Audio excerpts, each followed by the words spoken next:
Saúdo os irmãos com a paz do Senhor Jesus. Para você que está aí nos vendo através da rede social, a paz do Senhor. Hoje falaremos a lição de número 11, falando sobre celebrando a palavra de Deus. O comentarista hoje irá falar sobre a palavra de Deus, o valor da palavra de Deus, né? O tema textuário: lâmpada para os meus pés é a tua palavra, a luz para o meu caminho. Verdade aplicada, os nossos caminhos precisam estar alicerçados na palavra de Deus. Sabemos bem disso, que o alicerce do cristão está em ler, observar e praticar a palavra de Deus. Salmo 119, para você que não tem a revista. Salmo 119, versículo 1, 9, 23, o 37, 45, 99, 99 e o 113. Diz assim: bem-aventurados que trilham caminhos retos e andam na lei do Senhor. Como purificará o mancebo o seu caminho? Observando conforme a tua palavra. 23. Enquanto os príncipes me caluniavam e falavam contra mim, eu, teu servo, meditava nos teus estatutos. Desvia os meus olhos de contemplarem a vaidade e vivifica-me no teu caminho. 45. E andarei em liberdade, pois busquei os teus preceitos. 99. Tenho mais entendimento do que todos os meus mestres, porque medito nos teus testemunhos. 113. Aborreço a duplicidade, mas amo a tua lei. Qual é o objetivo dessa lição, de número 11? O objetivo dela é que nós venhamos crescer, identificar as características do Salmo 119, apresentar as qualidades das Sagradas Escrituras e mostrar a importância de se meditar na palavra de Deus.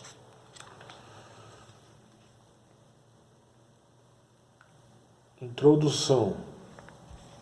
O Salmo 119 revela a importância de conhecer. Ele fala primeiro, o comentarista ele põe algo muito interessante, ele põe 3 questões aqui para nós meditarmos. Primeiro ele coloca conhecer, meditar e seguir a palavra de Deus. Ensina-nos os benefícios de ter uma vida pautada nos preceitos do Senhor, a qual é o caminho daqueles que têm uma aliança com Deus, Tá aí a palavra de Deus, ela tem que viver, É algo como o apóstolo Pedro diz, que a criança não vive sem o leite materno. E nós também dependemos da palavra de Deus, alimentarmos através da sua palavra. Um salmo sobre a palavra de Deus, tópico 1. Esse gigante salmo é uma joia preciosa que nos ajuda a compreender os efeitos da palavra de Deus para a vida do homem. Contém ensinamentos profundos a serem meditados diariamente. Tá aí, Esse salmo nos ensina a compreender o efeito da palavra de Deus. Ensinamentos profundos para nós meditarmos nele. Salmo agrocóstico. O Salmo 119, ele é agrocóstico na modalidade no abecedário. Nós vimos lá na primeira lição, né, que fala sobre o que significa, né, esta palavra aqui, que é quase falar em língua estranha, né? Ela organiza as 22 estrofes dividindo em conformidade com a letra do alfabeto hebraico, segundo nota da Bíblia de Estudo NVI. O autor tinha um tema que enchia a alma tão grandiosa com a própria vida, que abrangia o comprimento, largura e profundidade de no andar das pessoas com Deus. Não bastaria para isso nada menos que todo o poder de linguagem, e desde o abecedário era um símbolo apropriadíssimo. Os 3 primeiros e os 3 últimos versículos foram projetados para serem, respectivamente, a introdução e conclusão da presente obra literária, né? Tá aí o comentarista desse salmo, escreveu esse salmo, ele tinha uma ênfase, né? Valorizava, ele era um amante, né, da palavra de Deus. Então ele deixou bem esclarecido, né, para nós que temos a palavra de Deus hoje nas nossas mãos. Esse salmo é um salmo muito precioso, que fala sobre a lei, né? Vamos ver aqui no tópico 2, a lei e o testemunho. A palavra lei quer dizer o Torá.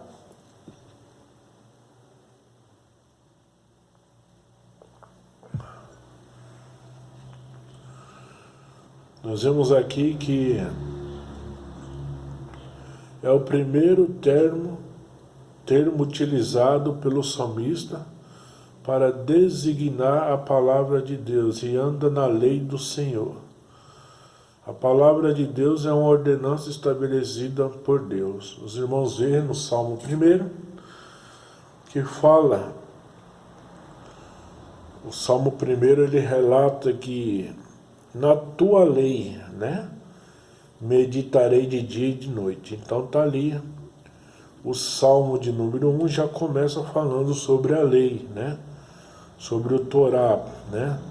Para quem não sabe, o Torá aqui simboliza, né, nós temos ali os 5 livros de Moisés, né, que fala sobre a lei, né, de Gênesis até Deuteronômio.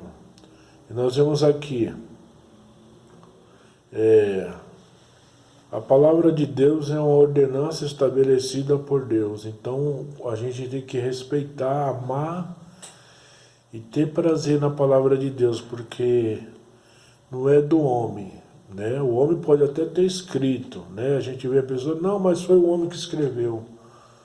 Mas foram homens inspirados pelo Espírito Santo que escreveu a palavra de Deus, né? Então tá aí. Ela tem que ser amada, né? Ela tem que ser querida, né, por nós que servimos ao Senhor. Por quê? Por ela, para regular a conduta do homem. Os irmãos lêem lá, quando nós vemos lá sobre a lei, Paulo fala que lá em Gálatas que a lei era um ai, né? Para que servia a lei? Era para mostrar para o homem que o homem ele é pecador, e ela servia como um freio na vida do homem, mas o homem não conseguiu obedecer. Mas Jesus Cristo, nós vemos na sua palavra, que ele cumpriu toda a lei, né? Aqueles que não a observam sofrerão as devidas sanções. A segunda designação consiste em testemunho. Bem-aventurados que guardam os teus testemunhos. A palavra de Deus comprova os seus atos e a sua maneira de agir e a prova da sua existência, né? A palavra de Deus, ela nos mostra que Deus existe, né? Que o homem precisa de Deus. Os teus mandamentos e os teus estatutos. Outra designação utilizada para demonstrar a palavra de Deus consiste em mandamento, ou, em algumas versões, são preceito. Tu ordenaste os teus mandamentos, Salmo 119, 4. Segundo o dicionário da Bíblia de Estudo, palavra-chave, a presente designação consiste em substantivo masculino, que significa instrução. Raiz expressa a ideia de que Deus está prestando atenção à maneira como deseja que as coisas sejam ordenadas. Deus estabeleceu seus filhos a forma como devem agir nas diversas circunstâncias da vida, né? Nós vemos aí que a palavra de Deus nos ensina tudo, né? Ela é rica em ensinamento, né? Esse termo reforça a ideia de obrigação das ordenanças estabelecidas por Deus. Os estatutos de Deus são eternos, né? Não é do homem, é de Deus. Então, se é de Deus, a palavra é do Senhor, então nós temos que obedecê-la. Tópico 2. Algumas qualidades das Escrituras. Trata-se de um salmo que retrata grande amor que o escritor tinha pela palavra de Deus. Ele procura descrever algumas qualidades das Escrituras que atestam a sua excelência. Outros salmos enfatizam mais o caráter e os feitos do Senhor. Este destaca a sublimidade da palavra de Deus e as bem-aventuranças de quê?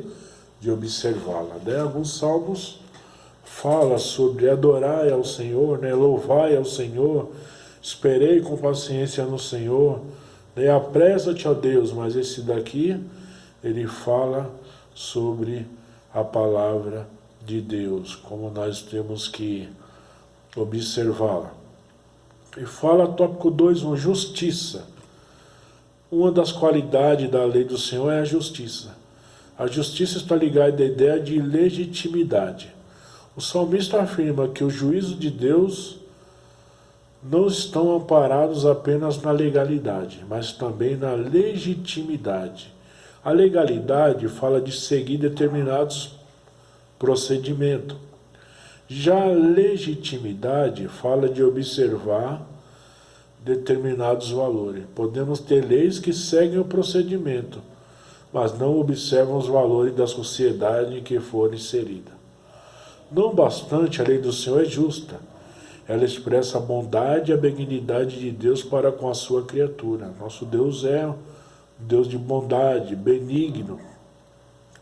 Ele avisa ao bem construir o caráter do ser humano, né? E não o destruir. Há na Bíblia diversos exemplos de leis injustas, como as de o decreto estabelecido por rei Dário, cujo pano de fundo consistiu em uma trama para destruir Daniel, né? Nós vemos que aqueles homens, por inveja, que o rei Dário queria colocar Daniel ali numa posição de destaque, e eles, por inveja, fizeram o rei assinar uma lei para prejudicar a Daniel, né? Então, tudo aquilo que não está de acordo com a palavra de Deus, isso daí nós não podemos aceitar, porque tem leis que é estabelecida por Deus, tem outras leis que não é estabelecida por Deus. Quando fere a moral do homem, quando prejudica o homem, o próximo, prejudica uma nação, prejudica alguns e para alguns dá vantagem, então não é de Deus, porque Deus não faz acepção de pessoa, né? Deus nunca quer ver o mal do homem, Deus quer ver o bem do homem. Tópico 2.2, ela é doce. Outra qualidade da lei do Senhor é que ela é doce.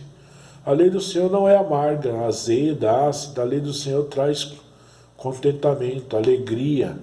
Ela traz peso, mas alívio, né? Ela não traz peso para o homem. É o que Jesus falou, né? Nós vemos lá em Mateus, capítulo 11, né? Jesus falando sobre o fardo dele, né? E é leve. Nós vemos que a lei do Senhor, ela nos traz alegria, né? Ela nos traz paz, ela nos traz peso para nós, mas alívio. Outro texto bíblico menciona a doçura do mel aplicada à palavra de Deus, Salmo 119:10, né? Ezequiel 3:1 e 3, né? Isso nos faz lembrar da alegria de termos a palavra de Deus em nossa boca. Assimilamos seus conteúdos e louvamos ao Senhor com a palavra. O amargo pode se referir aos pecados ocultos revelados, à rejeição do mundo e à oposição aos que proclamam a mensagem, né? Nós vemos que a palavra é doce, mas às vezes nós vemos que há uma certa perseguição para aqueles que vivem na palavra, né? Nós vemos que o apóstolo Paulo, quando ele escreve a Timóteo, ele diz que aqueles que querem viver uma vida piedosa sofrerão perseguições, como ele sofreu. Quando nós agimos na palavra de Deus, às vezes nós somos tirados como quadrado. Não, vai você... Não, mas isso daí é coisa do passado. Agora não, irmão, a palavra de Deus não mudou. E ela não vai mudar por causa de mim, por causa de você. Ela é a mesma. Se ela diz que é pecado, é pecado. Se ela diz que eu posso fazer, eu posso fazer. Se ela falar que eu não posso, eu não posso. Se ela não vai mudar. Deus não vai mudar a sua palavra por ninguém. A palavra dele é verdadeira. Ela é doce, né? Ela traz alegria para a nossa alma. Tópico 2.3. Ela é o quê? Verdade. O salmista declara ainda que a lei do Senhor é a verdade. Ela é a verdade. Jesus disse: eu sou o caminho, a verdade e a vida. E ninguém vem ao Pai a não ser por mim. A palavra do Senhor é a verdade. As outras é encheção de prateleira, né? Mas a palavra do Senhor, ele é a verdade. A lei do Senhor não age em falsidade, de maneira nenhuma. Deus nunca vai agir de falsidade através da sua palavra. Ela é verdadeira. Seus anunciados estão em conformidade com o fato e com a realidade, com aquilo que foi e será. O que Deus falou no livro de Gênesis, ele termina falando no livro de Apocalipse. A palavra de Deus revela a exata natureza de Deus, revela os aspectos morais de Deus, revela a devida conduta que o homem deve ter, de modo que, ao seguir a palavra do Senhor, não pisará em lugares falsos. João 17:17 nos ensina: santifica-nos na verdade, a tua palavra é a verdade. A palavra de Deus foi revelada por ele, e por intermédio dela nós somos santificados. Está aí. É através da palavra. Hoje, infelizmente, poucos, amam a palavra de Deus. Nós comemos o que os outros dão. Hoje nós vivemos uma época que queremos tudo rápido, mas não queremos meditar. O louvor pode ser mais bonito que for, mas a palavra de Deus é a base de tudo. Sabe por quê? Quando Deus criou o mundo, Deus criou através da sua palavra. Haja é através da palavra, né? Hoje, infelizmente, muitos dão mais valor a hinos, a louvores, do que a palavra de Deus. Infelizmente, para a vergonha nossa, nós temos que amar, desejar, uma maneira muito especial a palavra de Deus. Às vezes nos dá tristeza. Eu falo isso como obreiro da casa de Deus. Às vezes muitos não dão valor à palavra de Deus. Não dão valor. E a palavra de Deus não é para ficar debatendo, ou eu achar que eu sou melhor do que ninguém, não. A palavra de Deus é para eu viver ela. Viver ela na minha vida. Nós temos que viver a palavra de Deus todos os dias. Os benefícios. Quais os benefícios das Escrituras? Após analisar as qualidades das Escrituras, é importante responder a seguinte questão: quais os benefícios ao que creem? Amam e obedecem. Está aí. 3 questões. Crer, amar, eu tenho que amar a palavra de Deus. E obedecer ela. Não adianta eu só ler. Ler por ler, ou ler por uma questão de... para mostrar que eu sou melhor, que eu tenho um conhecimento profundo. Mas se eu não ponho ela em prática na minha vida, não adianta. Infelizmente, como diz o apóstolo Paulo, é só um espelho. Você está vendo, você observa, mas não obedece. Ele faz 3 questões aqui, o nosso irmão coloca, o comentarista. Ele primeiro fala, crê. Mas os demônios também crêem. Tiago diz que eles creem e estremecem. Mas depois ele fala aqui, ama e obedece. Está aí. É obedecer. Não é só ler. Tem muita gente que tem um conhecimento, mas não obedece. Bonito, fala lindo, fala palavras que, nossa, mexe com a alma. Mas ele mesmo não obedece. Temos que obedecer às Sagradas Escrituras. Liberdade. O salmista declara que andarei em liberdade, pois busquei os teus preceitos. Outras versões utilizam expressões bem significativas como andarei com largueza, viverei à vontade, andarei em verdadeira liberdade. Ao princípio, são termos que podem sugerir um viver sem regra e limitações. Andar conforme der na cabeça. Ou deixa a vida me levar. Será que é assim? Eu tenho liberdade. Eu faço o que eu quero da minha vida. Não, nós não fazemos o que nós queremos. Nós temos a palavra de Deus que nos ensina como devemos nos comportar, nos conduzir, andarmos em novidade de vida. A palavra do Senhor diz que nós temos que andar em novidade de vida, né? Novidade. O que é novidade?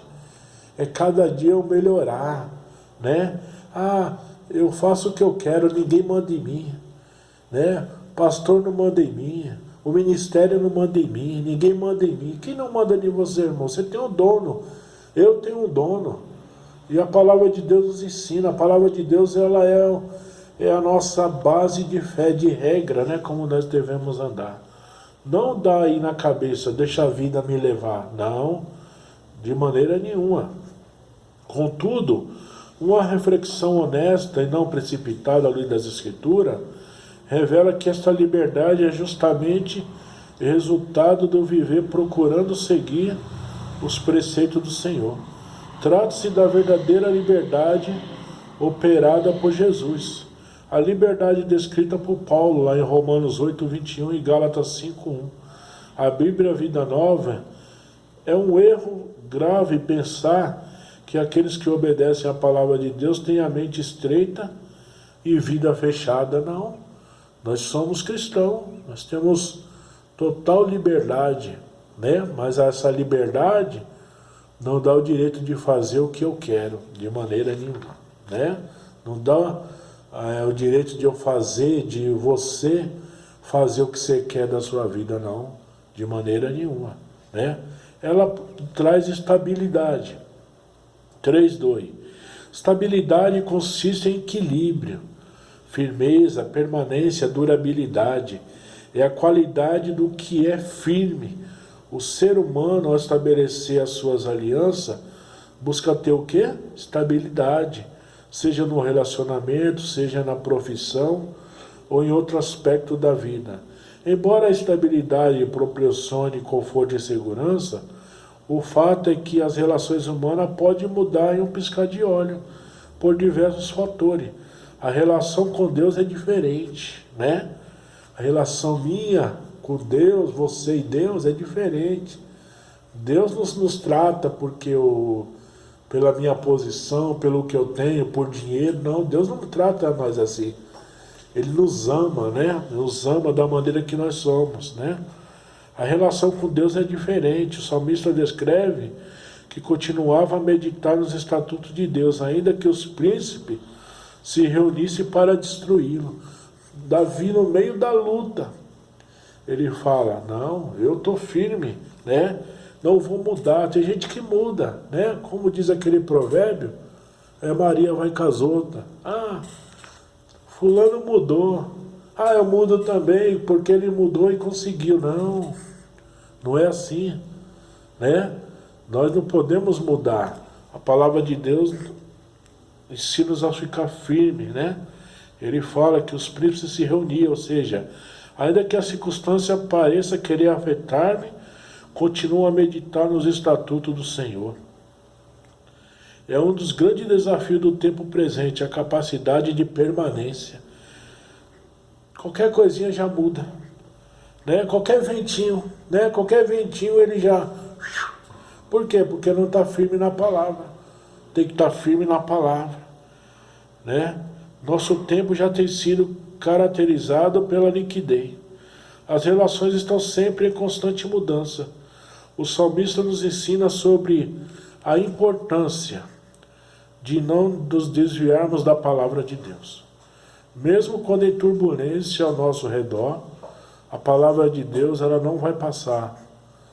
Mateus 24:25. Aquele que faz a vontade de Deus permanece para sempre. Porquanto a palavra de Deus, ao ser recebida, ela tem que ser o quê? Obedecida, né? Ela é recebida, obedecida. Ela produz o quê? Estabilidade, né? Nós temos que estar firme. 3:3 para terminarmos. Ela nos traz vida. O salmista declara: minha alma está pegada ao pó. Vivifica-me, Senhor, segundo a tua palavra. O salmista cria que a palavra de Deus é fonte de vida e renovação. Há uma íntima relação entre vida e palavra de Deus. Ouvir e cumprir para viver, né? Estará em Deuteronômio 4:1, 5:33, Ezequiel 20:11. Pela palavra proferida por Jesus, Lázaro saiu da onde? Da sepultura. A palavra de Deus nos dá vida, né? Ela é o alimento, ela é o pão, né? Ela nos traz alimento sólido. A palavra de Deus é como semente que gera nova vida, pois ela é viva. Que preciosa lição para nós. O salmista estava se sentindo extremamente abatido, ainda assim ele crê no poder vivificador de Deus por intermédio da sua palavra. Às vezes estamos abatidos, chegamos na igreja, ouvimos a palavra e saímos ali alimentados, né? Como diz, com a nossa alma alegre, Deus fala conosco através da sua palavra. Nós vemos aqui que quantos pensam que a leitura e a meditação bíblica somente são possíveis em condições tranquilas e favoráveis. Lembremos de um contexto de forma que a terra era sem forma e vazia, né? E disse Deus. Ao recorrermos às Escrituras, com fé de que se trata da palavra de Deus para hoje, ainda que em dias difíceis e tenebrosos, vivenciaremos também seu poder vivificador, que opera pela ação do Espírito Santo, né? Aquele irmão chega lá na igreja e fala, irmão, aquela palavra, que palavra? Por isso, irmão, eu sempre uma vez um pastor me aconselhou, independente de quem seja que estiver transmitindo a palavra de Deus, ela é a palavra de Deus. Você já viu aquela pessoa, às vezes você olha e talvez não aconteceu nada, alguém chega lá fora, irmão, Deus falou comigo. Porque a palavra de Deus, irmão, o profeta Isaías diz que a palavra que sai da boca de Deus, ela não torna a voltar vazia, de maneira nenhuma, né? Ela faz aquilo que lhe apraz. O autor aos Hebreus 4,12 diz que a palavra de Deus, ela é uma espada, né, de dois gumes. Conclusão. O Salmo 119 nos instrui a respeito da palavra de Deus, demonstrando as qualidades e os benefícios de se atentar para os preceitos da palavra do Senhor. Quem anda na verdade, jamais andará em treva. Então, nós conhecemos a verdade, conhecemos a palavra de Deus. Então, nós não estamos em treva. Agradeço ao Senhor, agradeço aos irmãos. Deus venha abençoar a vida de cada um, querer fazer essa oração e apresentar os nossos irmãos que estão enfermos. Soberano e eterno Deus e Pai, em nome do Teu Filho amado Jesus Cristo, eu te apresento, Senhor, ó Deus, neste dia, a vida, Senhor, da nossa irmã Angélica, que está se recuperando. Te apresento, Senhor, a nossa irmã Helena, a sua família, a qual perdeu a sua filha. Eu te apresento a minha irmã Valquíria, a qual está se recuperando também, Senhor. Te apresento o nosso irmão Brandão, a sua família, o Fernando. Te apresento a cada um, Senhor, da casa do nosso irmão Brandão, nossa irmã Dini, o irmão Elias, toda a família, Deus. Que o Senhor também venha, Senhor, visitar aqui os teus servos também que estão passando por esse processo. Nós vemos ali a nossa irmã Selma, o seu esposo, todos aqueles, Pai, independente de servir ao Senhor ou não, que o Senhor venha visitar neste dia, venha dar o conforto, venha dar saúde, venha dar restauração, ó Pai. É isso que eu te peço, te agradeço em nome do teu Filho amado Jesus Cristo. Amém.